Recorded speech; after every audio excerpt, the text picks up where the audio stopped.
So just to welcome you all to the November meeting of the Governance and Strategic Planning Committee, and I'll pass over to John for the notice and summons the meeting and roll call. Thank you, Chair, and good afternoon, members. To all members of the Governance and Strategic Planning Committee, you're hereby summoned to attend the monthly meeting of the committee, which will be a hybrid meeting held remotely via WebEx and physically here in the Council Chamber in the Guildhall in Derry on Tuesday the 1st of November at 4 o'clock. Alderman Bresland. Here, John. Alderman Devaney. Here, John. Alderman Hussey. Fine. Alderman Thompson. Councillor Raymond Barr. Here, John. Councillor John Boyle. Here. Councillor Donnelly. Councillor Farrell. Here. Councillor Fleming. Shaw John. Councillor Heaney. Shaw John. Councillor McGinley. And Shaw John. We've received apologies from Councillor McHugh, Councillor Mooney, Here John. and Councillor Tierney. Here John. Thank you, members. Alderman Thompson, you're online. Thank you. Here, John. Thank you, John. Moves us on to the broadcasting statement. I would like to remind everyone present at this meeting in the Guildhall or in attendance remotely that this meeting will be broadcast live to the internet and will be capable of repeated viewing. This broadcast may be terminated or suspended in accordance with our protocol. Due to your attendance at this meeting, you are consenting to being filmed and to the use and storage of these images for broadcasting or training purposes and for the purposes of keeping historical records and making those records available to the public. Members and approved speakers are reminded to only have their mics and cameras on while speaking at the meeting and to use the chat facility to highlight a request to speak. A copy of the Council privacy notice may be found on the Council website. Item 4 is declarations of members' interests. You can either declare them on now or throughout the meeting. Councillor McHugh is actually online. And that moves us on to Chair of the North West Regional Development Group. That moves us on to item 5, which is our deputation. And I'd like to welcome Councillor Terry Andrews and Councillor Joe Boyle, who are the Chair and Secretary of the National Association for Councillors. So we'll hand over to you. We'll get your presentation up and then we'll open it up for questions after you give your presentation. Yeah, thank you very much, Chair.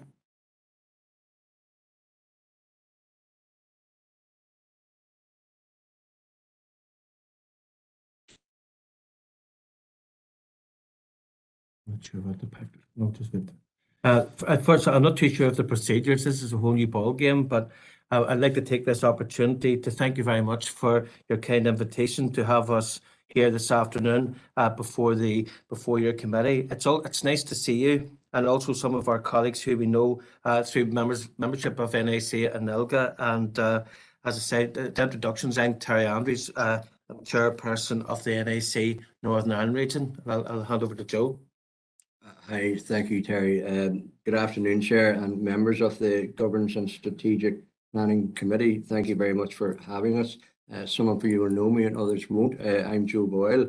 I've been the Secretary of the NAC for the past 8 years and been a member for the past 17 years. So we hope that we can bring something to you up in Derry City and Strabane with reference to the workings of the NAC. Yeah. Thank you very much. Just to give you a bit of a background to about the National Association of Councillors and what we do.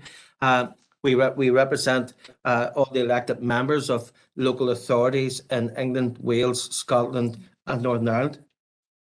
I'm not too sure. Could somebody change the slide, please? Sorry. Yeah, it's just more or less what's in the slide there. It's a bit of a background to what we do. That we represent elected members of local authorities in England, Wales, Scotland, and Northern Ireland. You know, our region was set up in 1993 when local councillors decided and felt strongly that they needed a local body as well as being part of the UK National Association of Councillors to reach out and speak on their behalf on a wide raft of issues. We are the only body that would represent all the 462 councillors that are serving on our 11 councils. And our function and our overall aim and aspirations are to represent the interests and well-being of all our members. And as well as looking after the Northern Ireland region, we also are very keen on forging and enhancing relationships. We have strong links with NILGA, Northern Ireland Local Government Association, and AILG, the Association of Irish Local Government, and the Local Authority Members Association in Ireland, known as LAMA. And as I say, we're very keen to have those strong links and to forge relationships, which I think are key and tantamount in working together as a team for all our members. Next slide, I'll give you the wee background of what we do.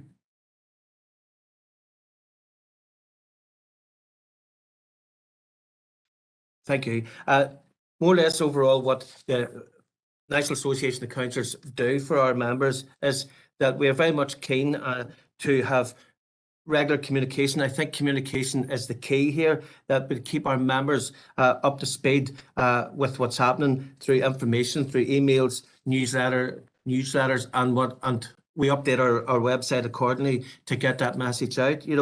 Also another avenue or another forum that we do have on a bi-monthly basis are members' meetings, and we encourage all our members to come along to the members' meetings if possible. And also, since the pandemic took hold of things, we actually expanded into hybrid, which means that if members aren't able to attend in person, that there's an opportunity to engage, like what we're doing this afternoon with yourselves, is that we are we strongly have hybrid as well, which means that all our members, if they can't make it in person, they have an opportunity to tune in online, which I think is very, very important, that our members are given the voice for them to make their views clear and to ask us as officers exactly what's going on. And then out of those bi-monthly meetings, actions could arise for us to follow and to chase up.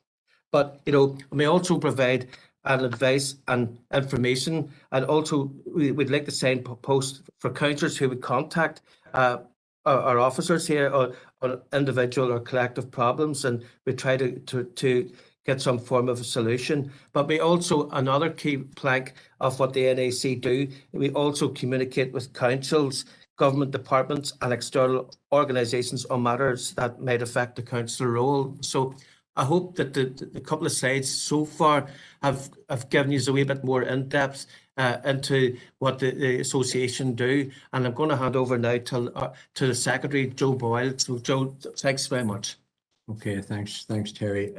Could we move on to the next slide, please? So if I can just give you a quick recap of where we are within the NAC at this point in time. So just to let you know that all 462 elected members are members of the NAC by virtue of your councillors being members of the NAC. We have delegates of 8 members from each council that are appointed to the members forum. And whilst all those positions may not be filled by all councils, it's up to 8 members that councils can avail of. From that then we decide an executive committee of about 13 members. We do that on a rotational party basis with our chair and our vice chairs. And the secretary's there to be appointed every 2 years or not, as the case may be. And the treasurer also holds the same role.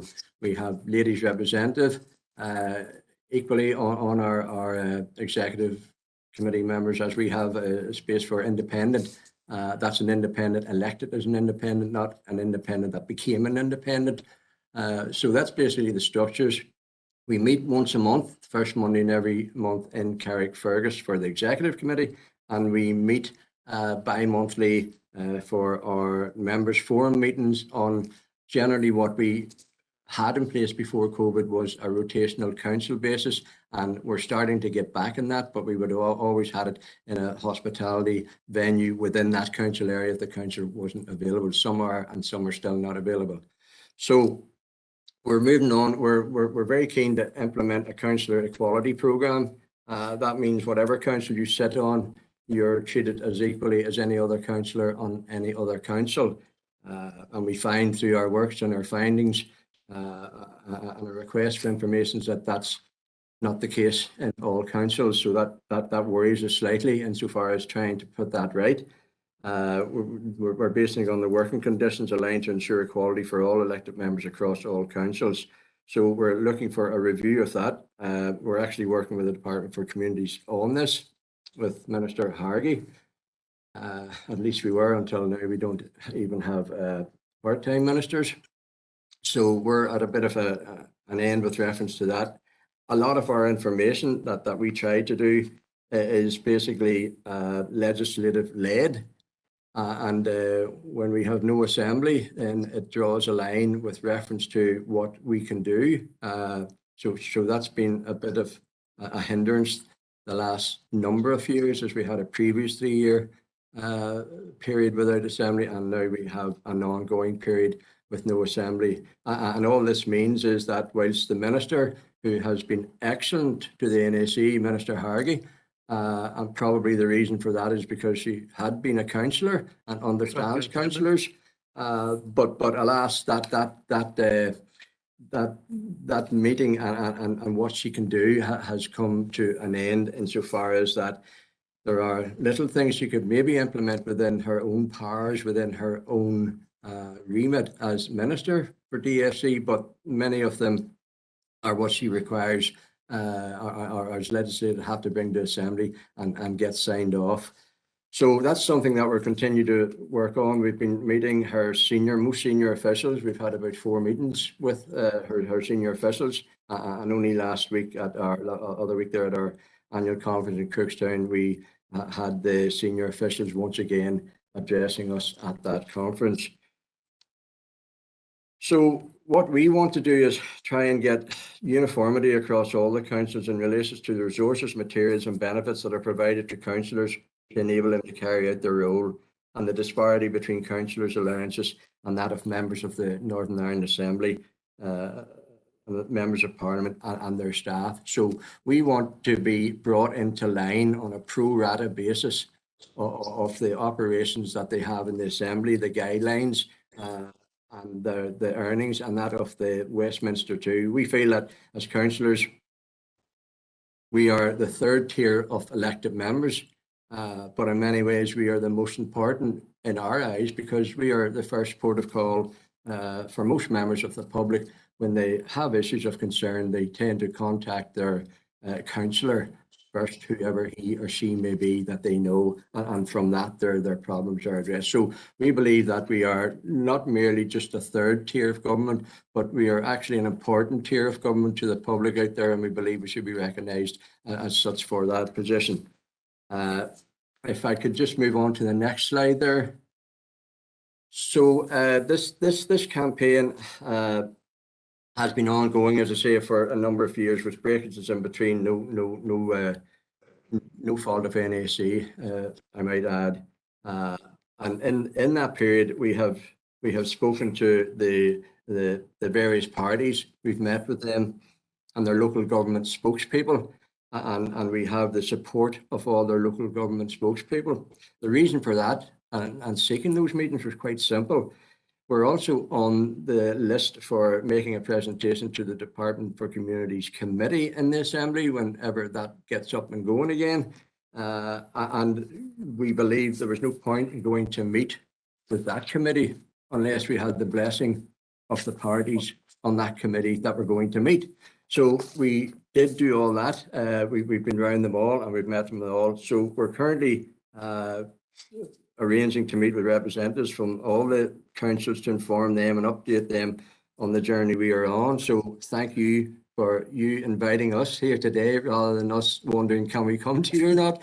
So you're the first for Derry and Staban, so well done. Thank you. And so we're on a request to find out further information from different councils, and further detailed documents and information can be provided on request, and we are happy to take. I might just add before we go that we also have the support of NILGA, which is a body that works very well with the NAC, and not to get confused with the situation, whilst we work very well with NILGA, but the NAC, the body that you're talking to, or who's speaking to you today, is the only representative body you have for councillors here in the north. there is no other body represents councillors.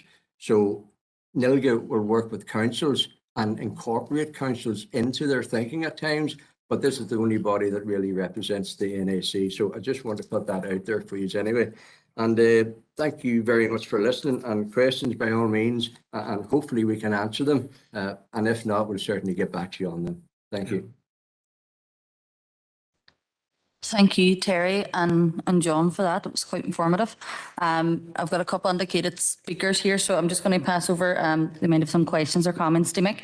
Alderman Hussey's indicated first there. Thank you, Chair, and can I extend a very warm welcome to Joe and Terry. I had suggested actually that NAC would make this presentation. I'm delighted that you have been able to do so. My apologies, really, last weekend I was en route to Blackpool and unable to get in on the conference last week, but of course was there at the previous conference that we had. Can I, as well as welcoming Joe and Terry, can I express extreme thanks for the work that they do on behalf of all councillors. It's much appreciated, and it has to be noted, the work that is done. You've mentioned their equality, and as you say, there is a disparity across the various councils. You're concerned about that disparity.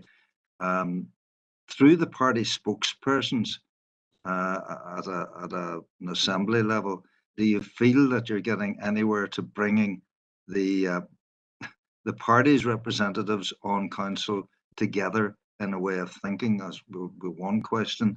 And the second question would be, with regard to the wording, the departmental wording on remuneration, have you had any engagement with the department, with the minister, as to the rewording of the remuneration issue, which does cause disparity across various councils for various reasons? But again, welcome and thanks for the work that you're doing, Joe and Terry. Thank you. Okay, if I can take those two questions then. Thank you very much, Derek, or Alderman Hussey, for that. So the remuneration issue as such, you're quite right. There is a greyness within the department's language in their document, of which we have highlighted on a number of times, and of which the minister is very mindful of. And that is, it's really down to one word from the remuneration, is the word maximum. Because when you have your allowance of £15,000 odd, that's a maximum. That doesn't prevent any elected member from proposing that you only get 10. And if they get a seconder, then we have a discussion. And from that, there comes a vote. And sometimes this is relayed against, I'll have to say it because we're all councillors, but sometimes this is relayed on the basis of a weekly headline grabbing exercise. And can be used as that at times, which isn't very helpful to all our other councils. I mean, when we're on a journey, and I have to say the journey we're on, it took 8 years for the Association of Irish Local Government, with support, to get to the end of their journey, as referencing to what those councillors felt that they needed, deserved and wanted and actually got. But as I say, that was with total support. So now we have, and Derek's quite right, for whatever reason, not everybody on every council, and I can't get my head around it, quite honest, I've been a secretary 8 years and member for 17, are not all fans of the NAC. And I'm saying that openly and honestly, but I can't tell you why they're not. And if I ask, I never get an answer. But that's the way we have it. So sometimes you have a battle to become members of the NAC from your council on an annual basis. That's why we recommend that you propose it on a block basis, so you don't have that sham fight every year at an AGM. We try to get rid of that there. We're only here to work for the betterment and well-being of our elected members. So I'm not so sure why anybody would see that as a barrier or a hindrance as to why they wouldn't want to support something of which they or who were also working for their well-being with reference to their role as an elected member. So there's some words in there that the minister I know would like to take that away with reference to getting the parties. This is the ironic thing about it. So every party, every local government spokesperson from every party is full square behind the NAC. There's absolutely no doubt about that. We've met with them, they've told us. So I would have thought, if that is the case, why some, and it's very few, thankfully, but why some members would feel in some councils, even though their party is fully supportive of the NAC, why they feel that they would want to probably demonstrate their lesser or no support for the NAC. And that's something that's a job for me and others to try and convince people. And I do speak to them, I continually speak to them, I continually try and work with them, and I continually try to get them on side. Now, I wouldn't want you to leave today's meeting with some sort of thinking that, you know, the NAC is in turmoil. Far from it. What we're only speaking about here is a small number of elected members. I mean, when you consider it has 462 members in its role and 40 plus members from every council, I mean, you could probably put those who may not agree with it maybe just on one hand or maybe just over one hand. So it's a very small number, but they continuously try and lambast the NAC and its workings within their councils. So, Alderman Hussey, I hope that is some sort of an answer to you, that the minister is mindful of her grey language, but that's the way it is, and that allows members to do what they want to do. I'm in a council area myself that has refused our allowance increase for the third year running now, because that would seem to be the right thing to do. I'm a council member of the only council whereby you receive 45 pence a mile, and every other member up to their CC where they're eligible for it receives 65p a mile on the 10 other councils. We even go to meetings where we have officers who sit beside us on 65 pence a mile and we sit there at 45 pence a mile. So that's not really, that's allowing that game to be played. And part of the NAC's role is to tighten all that up so those opportunities can't be thrown out into a council floor and a council chamber for, well, in my view, headline grabbing, you know. Yeah, and I said, following on Joe there, Alderman Hussey, you know, we set up a working group within the NAC to work with the Department for Communities, senior officers, you know, and again, a cross-party working group. You know, there's 5 or 6 of us would have attended regular meetings with the senior officials in the department, and you know, out of that, the work for the draft for terms of reference for a new review group to be including the process of a recruitment of an independent chairperson and other members to review terms and conditions. The last review was carried out in 2012, and with ministers leaving their posts at 1 minute past midnight, I would say that the report outlined those recommendations. And I'm not sure what the process is now, but that all was agreed with the regular meetings that NAC members had with senior officers in the department, and also the minister was very much keen to support that as well. So that was another bit of work that the NAC were doing behind the scenes with the department and the minister. Thank you. I have 2 more indicated speakers. I'm just going to take them together just for any questions and then come back to yourselves, Joe and Terry, okay? Councillor Tierney. Thank you, Chair, and thanks to Joe and Terry for not only coming here today to give this presentation, but also for the work that they have been involved on our behalf. I suppose Joe and Terry will come as no surprise to either of you that my party fully support the work of the NAC, given the position that both of you are sitting there today. Joe talked about the sham fight at AGMs around councils supporting the NAC. I don't ever remember that fight taking place in Derry City and Strabane District Council, thankfully, and hopefully it doesn't in the future. So you also talked about the support that you have had from the Minister and from departmental officials within DFC, which is very good to hear, obviously.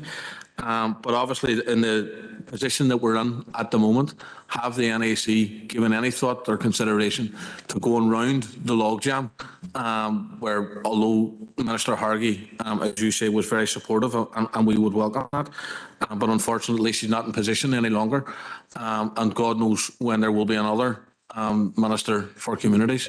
So have the NAC given any consideration to discussions that they've been having with civil servants about going round the logjam and possibly to the head of the civil service to try and move the conversations on?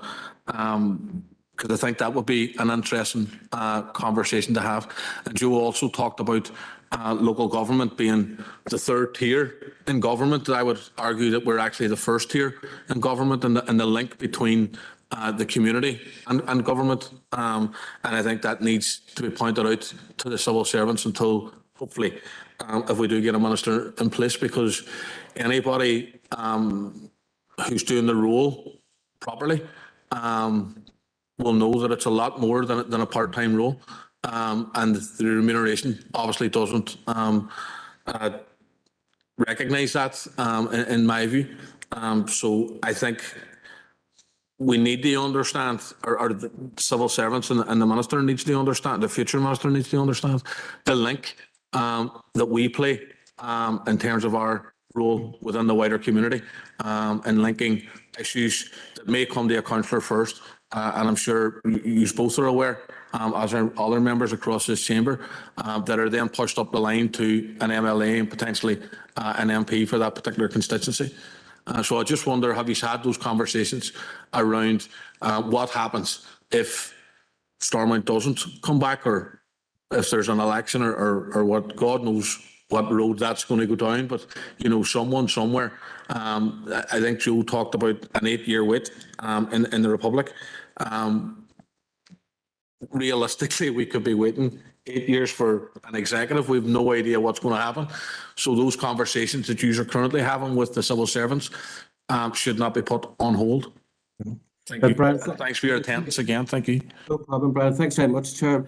Brian, you do raise very valid points. And, you know, since my time on the NAC, and Joe could vouch for this, there always has been a regular contacts with the officers, you know, that who have been tasked with responsibility for local government within the department, you know. And over this past year, so those relationships have been enhanced and built upon by our regular meetings with our working group, by meeting with Anthony Carlton and others, you know, and us putting forward a robust case. You know, that, as I say, I'm a bit like a Jack Russell or a bulldog, if you want to say that. There, I've raised in regular at these meetings. The fact is that the attitudes towards, some people see a councillor as a part-time role, but you've hit the nail on the head, Brian, and everybody knows that a councillor is a full-time role, etc. But we are very much keen. We have those meetings ongoing, and in the absence of a minister, we will still be liaising with the civil service, and if needs be, if there's no minister in place, it's actually probably liaising with senior officers and probably with the Secretary of State, you know, to keep him informed and tuned in as well. So I'll hand over to Joe here.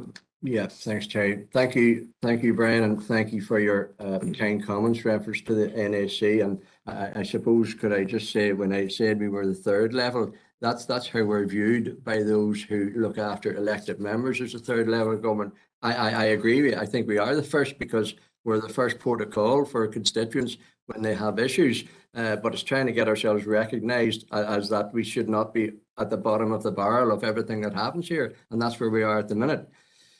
With reference to moving on, Brian, in the absence of whatever's going to happen, and if Darien City and Strabane know what's happening next, I'd certainly welcome them telling me what's happening next. But I think we're all in that same position, that we don't know what's happening next. So in the absence of it previously to this, we communicated with, I think, 3 Secretaries of State that had greatest sympathy with us, but declared it as a devolved matter, and therefore it was for your own assembly to deal with, and ministers within that department. So with reference to the senior officials that we've been dealing with, and there currently being no ministers part-time or whatever, and nobody really knows unless somebody found out today, but I don't know what's happening where and who's going to be doing what. But it's certainly something that we would take on board, Brian, to see. But I fear that you get the same response here as senior officials will hold their hands up and say, we can't make that call. We can keep an everyday running of it going, but that doesn't mean we can introduce changes to what's there.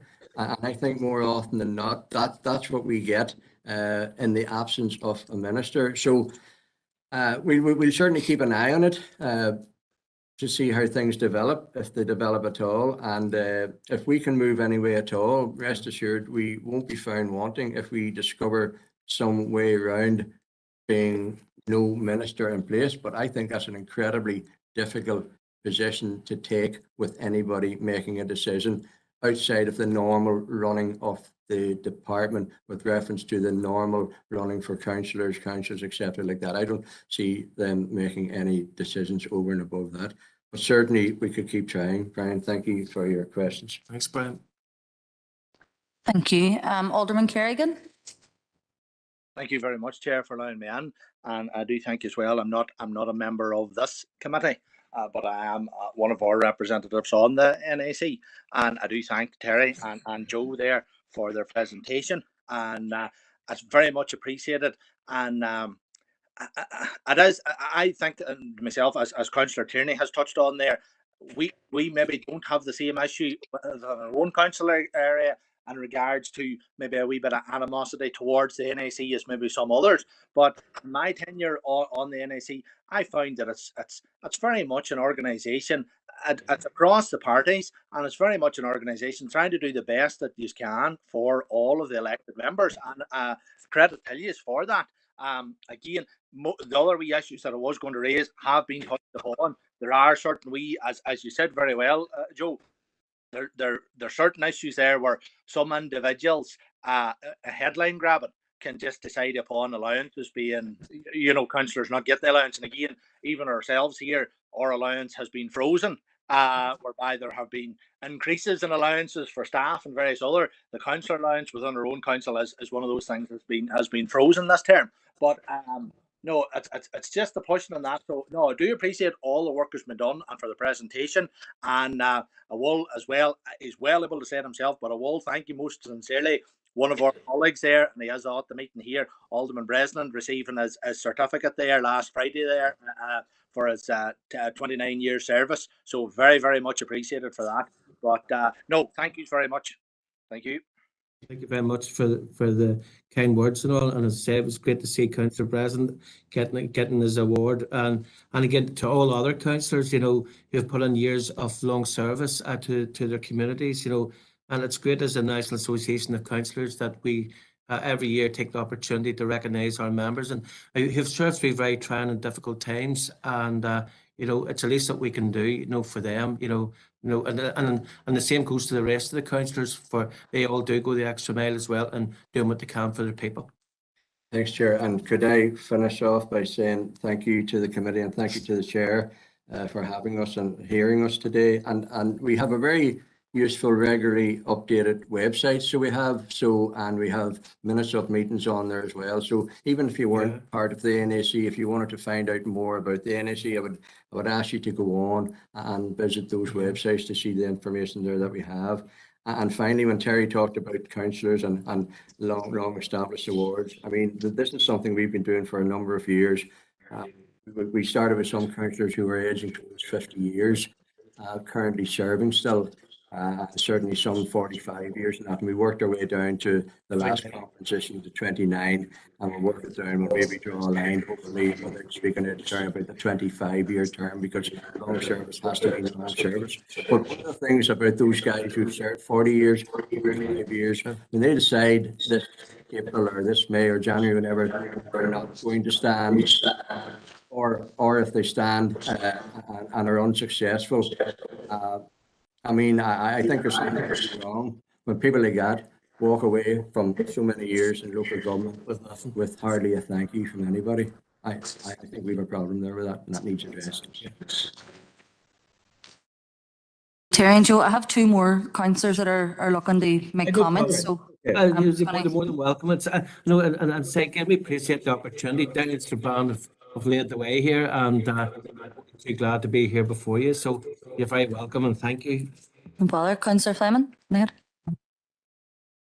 Thanking you, Chair, and thanks to Terry and Joe. Joe, you're very welcome to today's meeting. And on behalf of Sinn Féin, I do want to acknowledge the work that yourselves do on behalf of councillors right across the north. And I'm sure at times it must be an uphill battle in regards to dealing with the issues that councillors face right across the north. And certainly in terms of Sinn Féin, and it would have been the Minister, Deirdre Hargey, would have been in support and remain in support of what you are trying to do. And we do look forward in terms of ministers being back at their desks in the not too distant future, so that the work in terms of your own organisation and obviously a whole lot of other important issues to people right across the board, that we're back in decisions.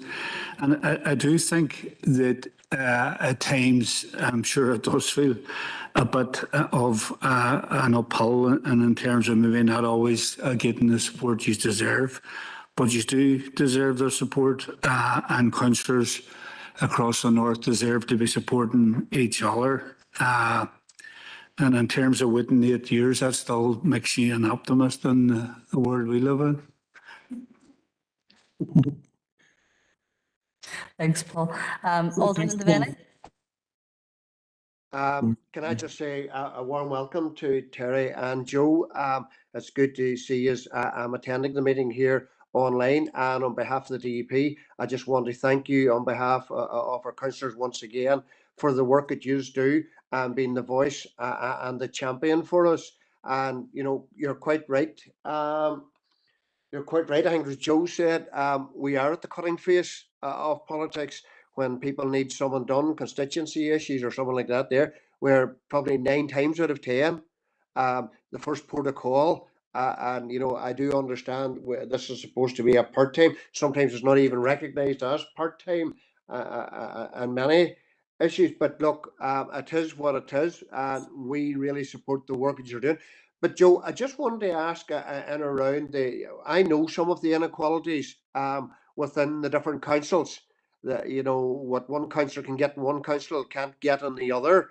And I'm just wondering, in around that broad discussion, even with, is there much discussion goes on with our chief executives of all the councils and around some of these equalities? And what sort of feedback are you getting from those, Joe?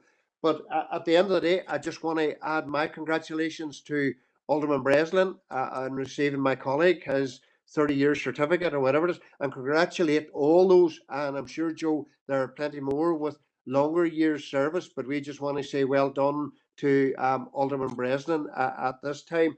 And just thanks once again for coming. Thank you. Thank you very much, Morrison. Paul, thank you for the previous comments there. Listen, chief executives are a body of their own, so to speak, insofar as they all meet and operate and have their meetings under solus and no doubt speak about the councils and speak about the problems within their respective councils and how they deal with these things. Where I'm talking about the inequalities, the equalities within a council structure are basically what I refer to the tools for the job. So when we enlisted the responses from 11 councils as to what they gave their councillors to do their role as councillors, there was a vast difference from the top to the bottom. Now, if I can give Darren Strabane some credit here, don't worry about the bottom bit, because I know Ards and North Down are at the bottom. So you're in around Belfast and you're in between Ards and North Down there. So what we're talking about is, you know, maybe remember the days some time ago where you used to get broadband, you used to get ink cartridges, you used to get paper, now you get a printer with nothing. And it's basically those tools that we feel that we need to do the job, the councillor's role. There is some thinking out there that councillors are there to grab all and everything that they can get, even to the extent of things they don't need. And I couldn't disagree with that more. I speak and deal with many councillors from all parties and none, and some of them just want assistance to do their job better and to do their job as well as having the opportunity where other elected members in other council areas get better equipment and more tools for the job to operate their roles, and yet they feel that why should they be getting it when we're not getting it. And the problem with all that is, somebody once famously told me, officers make recommendations, elected members make decisions. So for those that there are some councillors from all parties and some councils who are very united on that aspect within a council. And that's part of the reason why they get what they want. But when you have the breakages and the disagreements within elected members from councils, and ultimately their argument would be, and I'm not saying it's not a valid argument, but obviously the ratepayer pays for all this stuff. So some councillors will say, well, we need it to do our job as councillors. Another councillor might say, I don't think you need that to do your role as a councillor. So I'm disagreeing with and ultimately voting against it, or maybe proposing that we don't do that. And that's where you get the split within the councils of people wanting to put their hands up, but not wanting to be known that it was them that put their hands up or said yes or no and recorded votes. And listen, guys, I'm not going to speak to the converted here. You know how all this works. And therein lies part of the problem. So some councillors look after very, very well, and some councils give very little to their elected members. And that's the equality bit where I want the minister to pluck all that nonsense out from those annual squabbles about tools for the job for councillors and just lay it down that this is what a councillor gets if he or she wants it. That doesn't mean they'll take it, but it's there if they want it. It's the option that we're talking about, and that all councillors, a councillor in Causeway Coast and Grange and a councillor in Argent North Down should have the same options. We're 462 elected members. There is no difference in us who we are and what we do, other than the councillors that we sit on and the parties that we represent or don't, as the case may be. But the body of NAC is not interested in your party. It's not interested in anything other than the well-being that every member who is elected member to the NAC and a member of the NAC is treated equally right across the board. That's a challenge for us to do, and that's why we're targeting the minister to try and do her best, of which I have to say to date, she has been moving very swiftly in that direction of assisting councillors, but alas, that has come to an end at this point in time. But hopefully it won't be long before it's picked up again. That's maybe a bit optimistic, but I've got to be optimistic because I wouldn't be doing what I'm doing now if I wasn't, to be quite honest. So we'll see where we go with that. But the bottom line is, guys, everybody who's an elected member, I want them to be treated the same. He, she, party, no party, council, whatever. They're all part of the NAC family as far as I'm concerned. Yeah, and one of our key planks, and I'm underlining what Joe has said there, is uniformity right across the board. And, you know, that's one of our key goals as well in relation to what we've outlined to you this afternoon. So I do hope that this afternoon has been, you know, I thoroughly enjoyed coming here, even though I've travelled to Newton Ards to be with Joe in his own turf of Ards North Down. And you know, it's great to be sitting here and you know, talking with you up there in the Guildhall and elsewhere in Derry and Strabane. Thank you, Terry and Joe, for that. It was very informative. We're going to move ahead now. You are welcome to leave the meeting. It's broadcast on YouTube. If you want to watch it, it's up to yourselves. But we're going to move on. But thank you very much for attending today. Okay, again, Chair, just before we do sign off, I'd like to take this opportunity to thank members again, and also to the officers, and especially the team that were involved in setting the meeting up and keeping us right with technology and everything.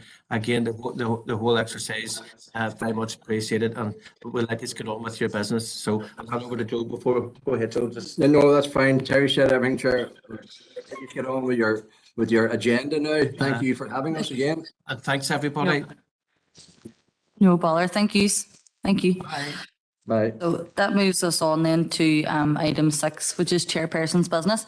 I haven't had anybody contact me, but I just wanted to take this opportunity to congratulate the teams within council for the weekend's events over Halloween. I think it was spectacular. The parade last night was class, and the fireworks were brilliant as well. So just to send congratulations to everybody that was involved in putting it together and pulling it off. And I'm assuming. Okay, so moving on then. Item 7 is matters arising from the open minutes of the Governance and Strategic Planning Committee held on Tuesday, the 4th of October. If I can get a proposer and seconder for accuracy. I'll propose them. And Councillor Farrell seconded. And do you have a matter arising? Go ahead, Councillor Farrell. Thanks, Chair. And it's relating to GSP 158, which was the Anti-Poverty Action Plan. And I think everybody's well aware that the easiest way to address poverty is to put more money in people's pockets. And people right across Derry and Strabane are acutely aware of, the rumoured £400 energy bills discount scheme and the £100 payment for households that use oil. Former Prime Minister Liz Truss made a promise that this was going to be delivered in November, and it's now November and no payments have been made. In fact, there's been no details confirmed about either of these schemes at all. People need this support and they need clarity on when this support is actually going to be rolled out. And at the minute, nobody has any idea of when this will happen or if this will happen. And it's no secret that Liz Truss and her Tory colleagues have made a habit of U-turns in recent months. So let's hope that this isn't another example of that. So I've got a proposal that we write to the Department for Business, Energy and Industrial Strategy to understand when the £400 energy bill support scheme and the £100 alternative fuel payment will actually be delivered. So I've sent that to the committee section.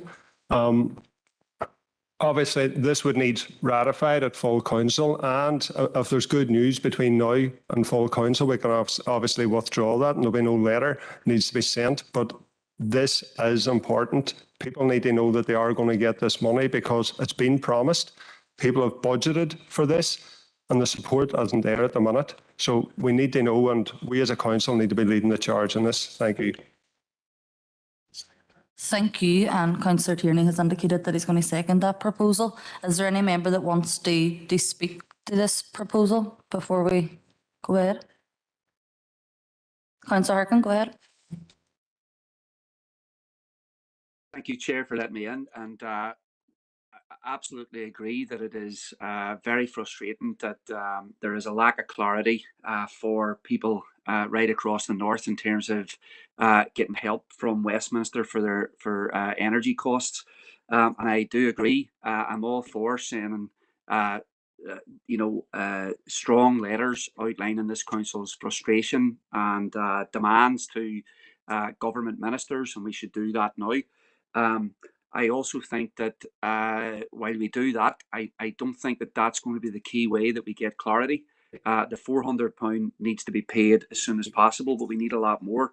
And I think the key thing we need to do now is focus on there is no Stormont to look to.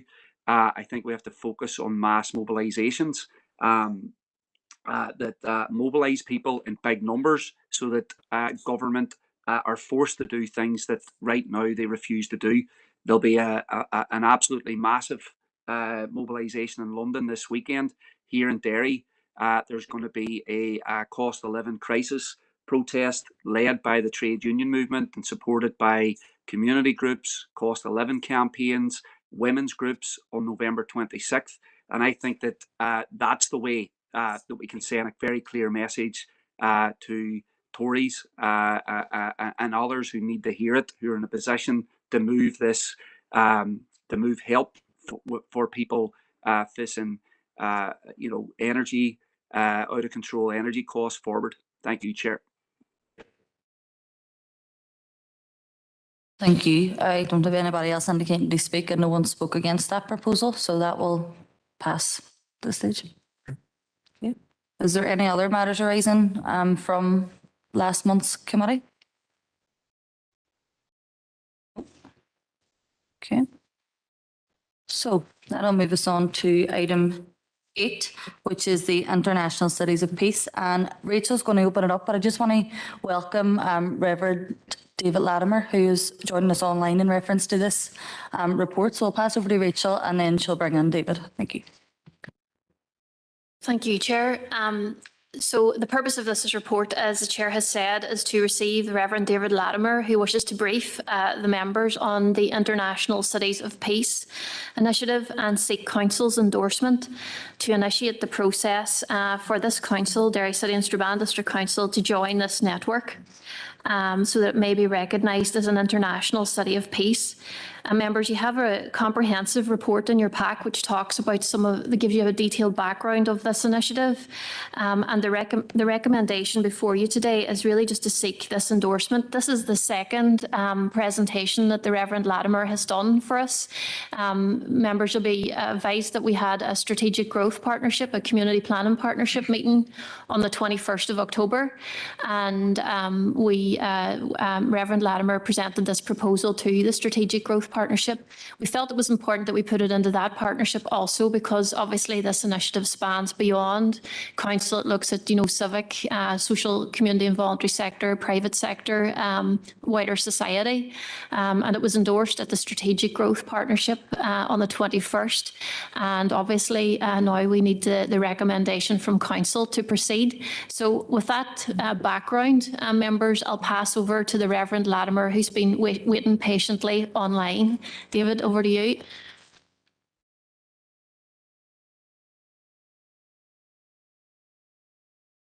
Reverend Latimer, you're on mute there. Sorry, we can't hear you.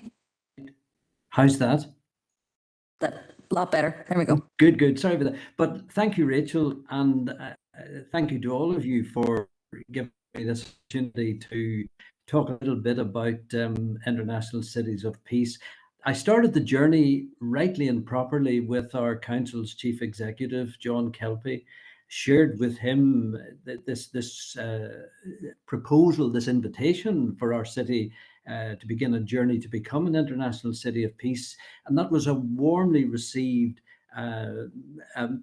meeting that John and I had as we talked together on this subject. That led to a meeting with Rachel, again, another very positive meeting. And soon after that, I spoke with the mayor, and Sandra received this with great delight. And then, as Rachel said, I had the meeting last week with a very representative and powerful group. And here I am with you this afternoon to say a little bit more about this. But events such as last night's Halloween festival, which over the years has grown to become Europe's biggest. It attracts global attention and is one of our city's many aspects, attractions, events and festivals that have served to win the attention of an organization located in Dayton, Ohio, namely the International Cities of Peace. Now, International Cities of Peace is a formal association of communities dedicated to expanding and encouraging a global culture of peace, safety, prosperity, and quality of life for all. And these are regarded by the International City of Peace as universal values that bring peace into the lives of people.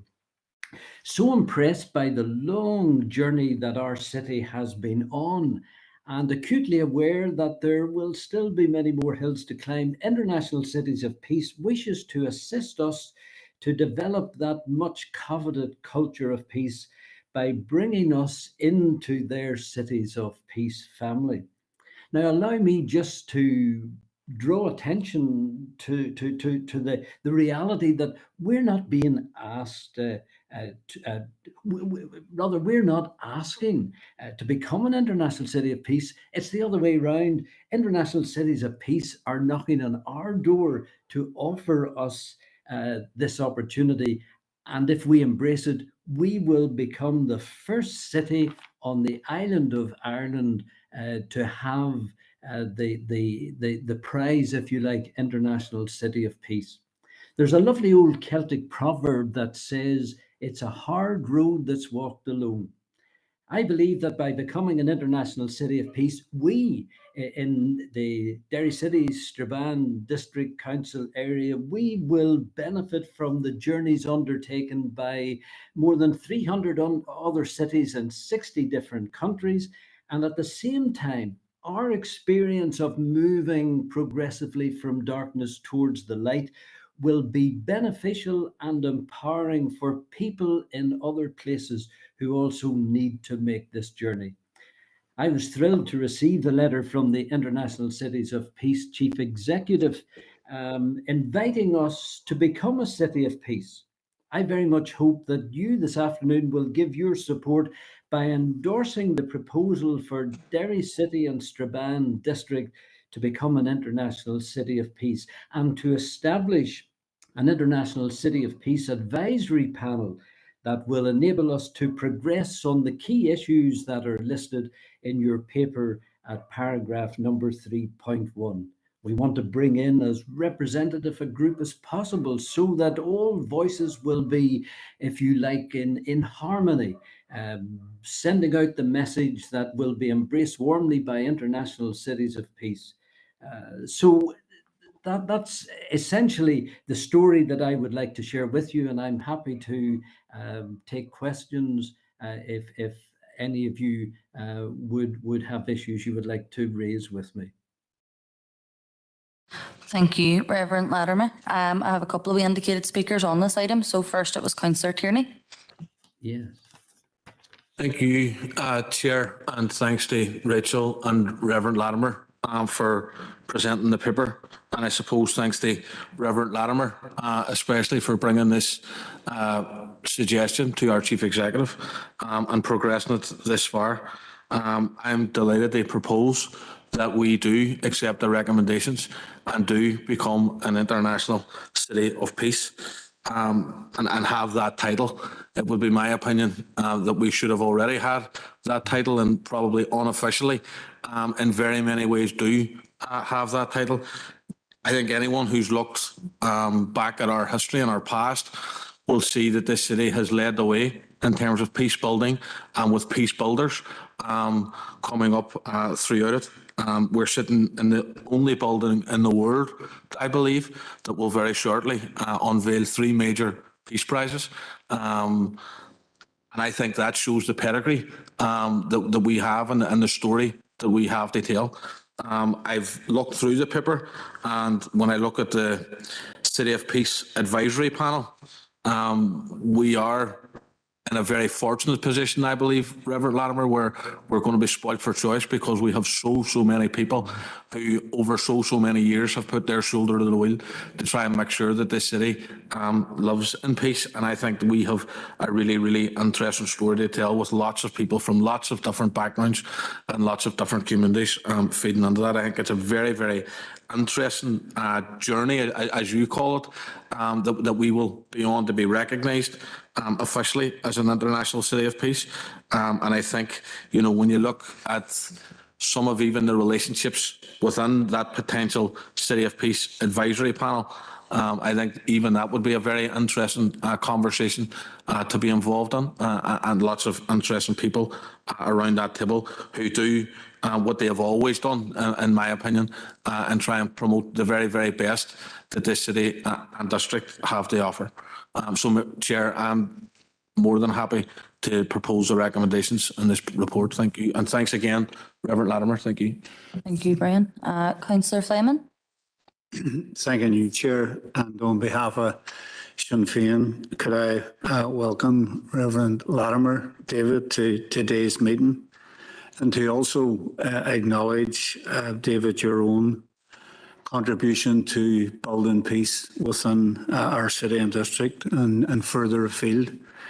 And I would agree as well too with Councillor Tierney, because it strikes me that within this city and district and wider afield, a lot of people from a lot of different backgrounds and different positions in the community and in society have chosen to devote their lives to building peace and moving things forward. And the concept of international cities of peace is one that can apply and does apply across so many countries, and obviously here in our own, where we know the cost of conflict over many years. But we also know the massive amount of work that has been done in terms of building the peace by so many people within this city and district and further afield. So Derry is a city of peace, and Derry City and Strabane District Council as well have in their endeavours attempted to build a city and district that is open to all and where everyone's rights is respected. And I do, as I say, there are so many people who have contributed to the peace process.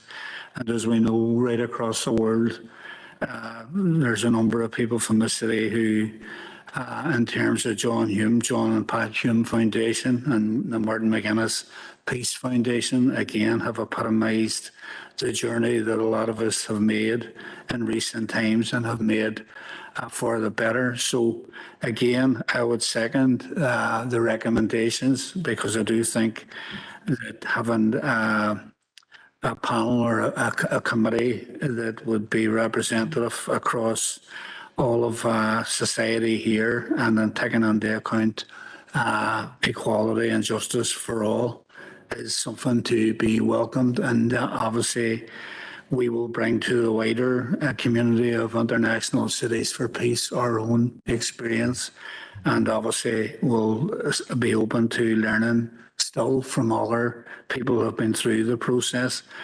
But we have come a long way, but we're still on the journey, as we see around us, unfortunately. At the current time, there's still work to be done, and certainly the formation of an international city of peace will again help in taking us forward over the next part of the journey. Thanking you. Thank you, Paul. Councillor Harkin. Thank you, Chair, and we'll be happy to endorse the recommendations as well. And I want to welcome Reverend Latimer here today to make this presentation to Council. I think that we should be on that list, and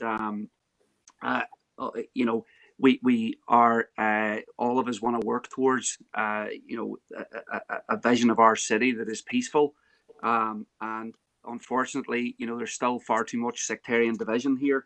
I think that the 17 United Nations Sustainable Development Goals are very important to the project of creating peaceful cities.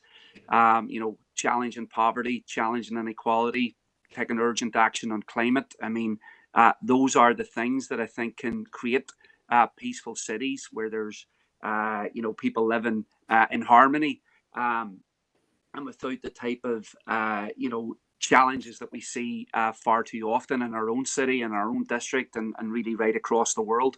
So I think that we should be involved in that, taking the lessons of other cities, involved in that conversation with people, you know, bringing in our own experience as much as possible, but also bringing in the experiences of elsewhere. It does give me great heart to see cities like Gaza and Jenin included in the list of international cities. I think we should be there with them, talking about their challenges and our challenges, and how we can move forward together. So we're very much in favour of this and want to see this move forward. Thank you. Thank you, Sean. Alderman Hussey. Thank you, Chair, and thank you for the presentation, Reverend Latimer. I'm looking at 3.2 and 3.3. Now, I note that membership is not explicitly specified. Would you agree that not to have the cultural community represented in there is leaves a gap that needs to be filled? That would be my first question. And of course, the cultural community will be wide and expansive. With regard to 3.3, I note that nominations to the advisory panel were thereby sought.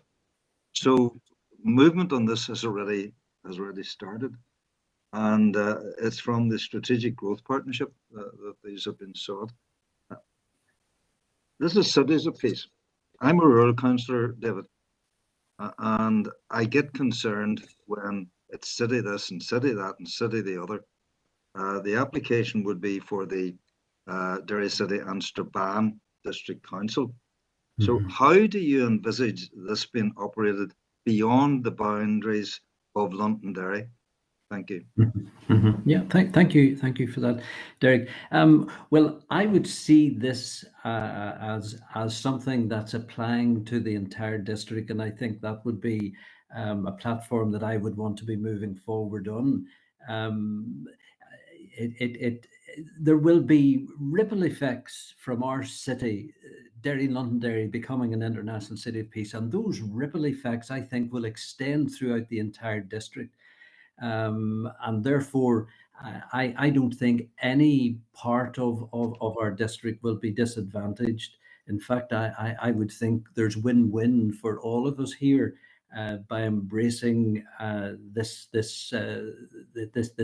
journey to become an international city of peace. So that's how I would answer your question. The entire district would be uppermost, I think, in all of our minds, because we would want everyone to benefit from the prospect of our city becoming an international city of peace, the first on this island. Thank you, Reverend Latimer, for that. We have the report proposed and seconded, and I haven't heard anybody speaking against that, so we'll pass that on. And thank you, Reverend Latimer, for coming on and making the presentation. We're looking forward to seeing it progressing forward. Yeah. May I just express my gratitude for the way in which the report has been received, and to Councillor Tierney and Councillor Fleming for proposing and seconding, and for the way in which you all have chosen to back this. I think it's going to be a great story for us, and there'll be great benefits not only for ourselves but for others across this great organization that embraces 60 countries. So I'm looking forward now to continuing with Rachel. We'll move on to the next step, and you'll be kept informed of the journey as we step by step move towards the accolade of our great city, the city of Derry, Londonderry, becoming an international city of peace. Thank you. That's great. Thank you, Reverend Latimer. So that moves us on to item 9, which is a report on the working group for the Unity of Ireland update. And I'm going to pass over to Ellen for that. Thank you, Chair. The report aims to provide members an update in progress in terms of the work of that particular working group, and also to seek endorsement of a number of recommendations. By way of background, the report in front of members today highlights that a motion had been agreed by Council regarding constitutional change, and as part of that motion it was agreed to set up a working group to look at how we engage our citizens in terms of that particular topic. As highlighted, there have been 5 meetings to date to which all elected members have been invited, and those discussions have involved identifying key research relating to Irish unity, and also learning from the Shared Island Dialogue. These documentation or these papers have been made available to members via the member library, but the working group are keen, as indicated in the paper, to have them shared with public in order to help inform a dialogue and engagement on the topic of Irish unity. The group also have given consideration to a range of engagement approaches and other models, including the like of the Citizens Assembly. But as a result of the discussions at this point in time, the proposal coming out of the working group is that we should seek views from the public and other stakeholders, including representatives of the Section 75 groups and strategic growth partners, on the agreed motion via the Council's digital engagement platform, but that options would also be available to submit via email and written submissions. As highlighted again in the report, the group have started to pull together a body of research and information with regard to this particular topic, and it will continue to be updated as the working group meets. The key considerations in looking at the approach in terms of the engagement process were around ease of access, inclusivity and empowerment, and were underpinned by the values set out in the terms of reference of the group, which are also up for consideration. It is envisaged as well in the event of, because of the May elections for local government and a period of political sensitivity associated with an election, it's envisaged that the call for would be open from the start of January till the end of March. And citizens would be encouraged to participate not only in that engagement process, but also engage in the research materials by virtue of a social media campaign. The particular, as I say, the research materials, capacity building information would be available from December in order to aid that engagement process. The recommendations in front of members today, therefore, are that subject to your views, so that the terms of reference of the group at Appendix 1 are agreed. Secondly, that a dedicated webpage is set up on the Council's website to promote access to the research materials, and then obviously to enable the public and stakeholders to respond to the engagement process. The third recommendation is that a public call for views relating to the motion is open from the start of January 2023 until March 23, and that following the process, outcomes are reviewed by the working group and next steps considered. Thank you, members. Thank you, Ellen. Councillor Heaney. Thank you, Chair, and thanks to Ellen for the paper. I've attended all 5 of the working group meetings, and those discussions have been extremely constructive and fruitful, and have sort of brought this important paper forward now just to begin a consultation process with ratepayers and stakeholders across the city. To bring forward views. What those views are, open, and that obviously includes people who may have a contrary view and want to argue for the status quo and not against constitutional change. So it's a broad range, and Ellen has mentioned all of the various groups that were listed in the motion that we wanted to bring into the discussion. So I'm happy to propose this item and looking forward to hearing people's views. Thank you, Chair. Thank you, Conor. Councillor Tierney. Thank you, Chair, and thanks to Ellen for the report and the work done within that Unity Working Group this far. I think it's been a number of very interesting conversations, which in due course will only grow and, in my opinion, become a lot more interesting as we start to hopefully as a society, not just across this council area, but as a society, plot out the path to unity. But I think it's important that we do allow the public, from whatever view they're looking at the notice of motion that was passed here and the work that has been done. Whatever view they're coming at it, I think it's important that we hear it. It's unfortunate, in my opinion, that we haven't heard some voices within that particular working group. So I think this gives us an opportunity to hear from people from right across the city and district to see what their opinion is. I genuinely look forward to 5.4 of the report in terms of the outcome of that consultation and reviewing those responses. I think that will be extremely interesting and will put a lot of people who would suggest that there is no great push for Irish unity.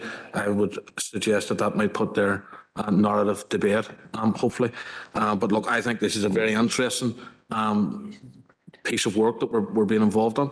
And I think it's only right and fitting that now when we're at this point in it and we've addressed and studied the research, I think it's important now that we make that available to the public, which is suggested at 5.2, and then allow them to feed on their responses.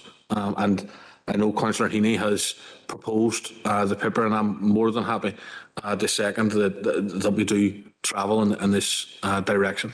Thank you. Thank you, Councillor Tierney. Alderman Devaney.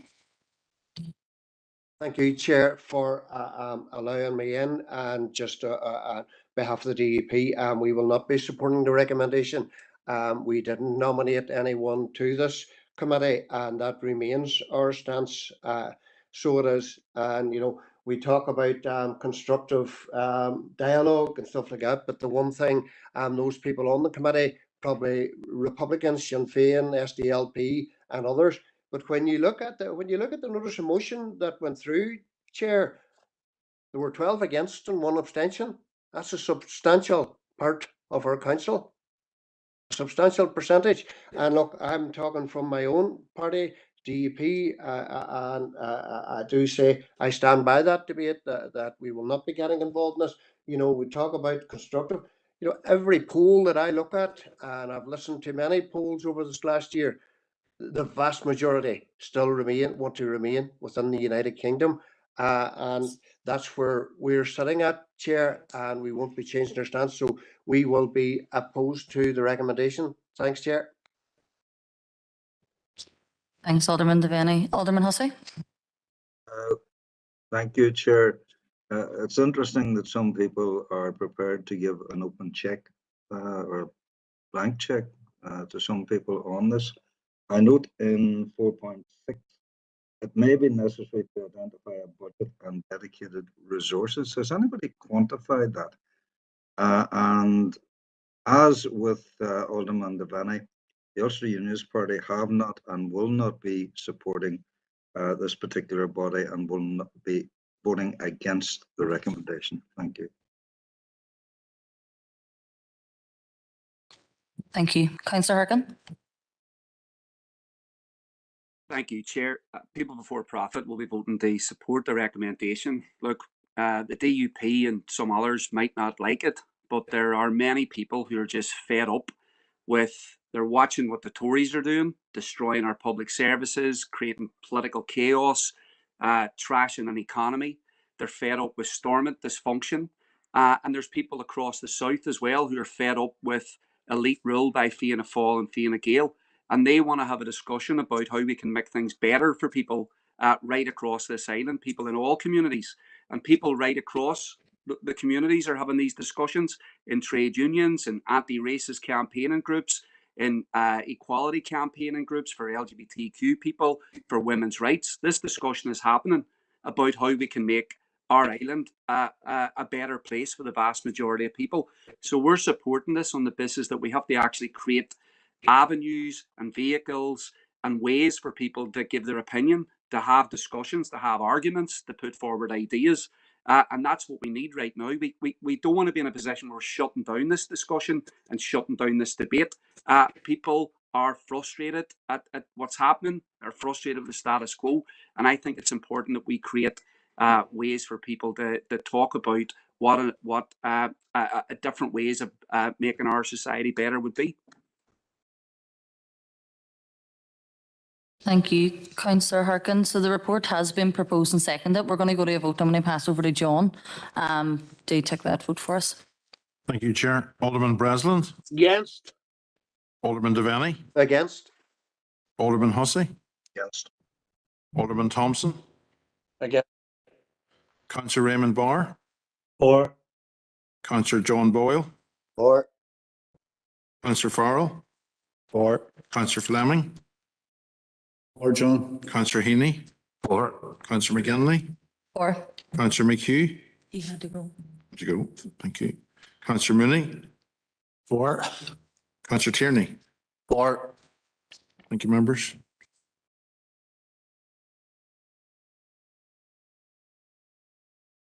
Chair, I've recorded 8 for and 4 against, so the proposal is carried at this committee.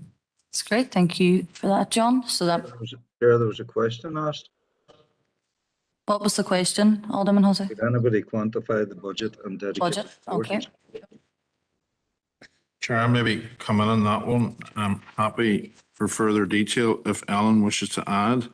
But I think what we're saying under 4.6 is that there are minimal internal resources required at this stage. Should, following this stage of the process, there be a necessity to put in place additional resources, obviously that would be subject to a further report and quantification of same and indeed identification of a budget.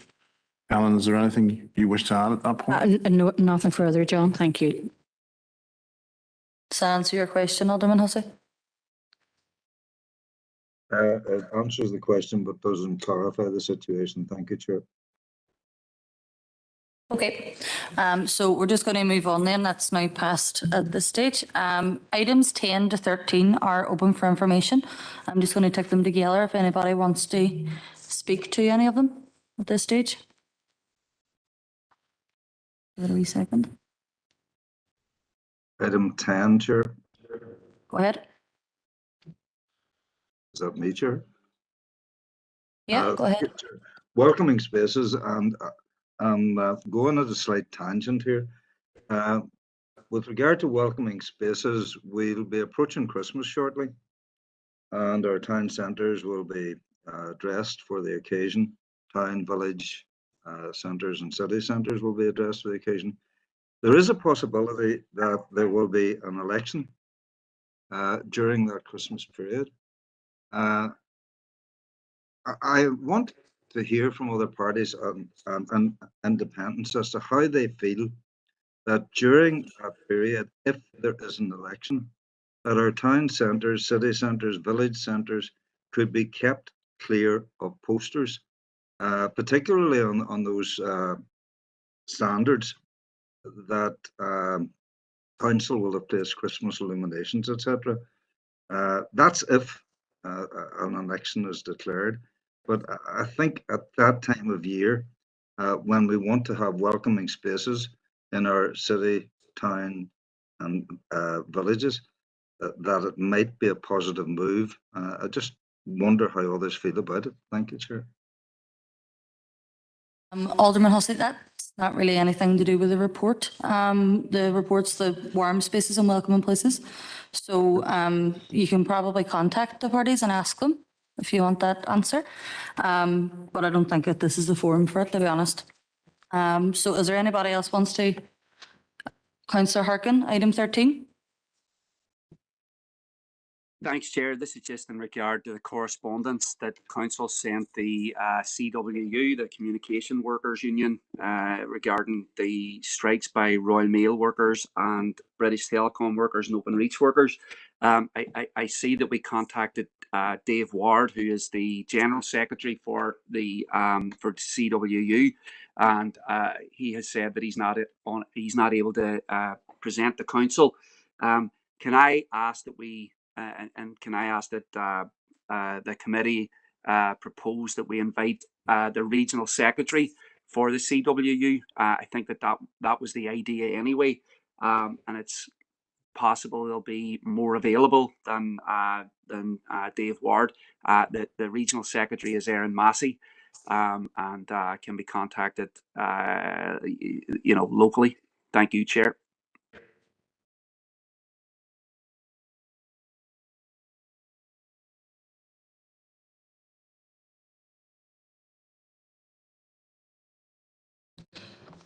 Councillor Harkin, Councillor Mooney has, as the member of the committee, has offered to propose that proposal.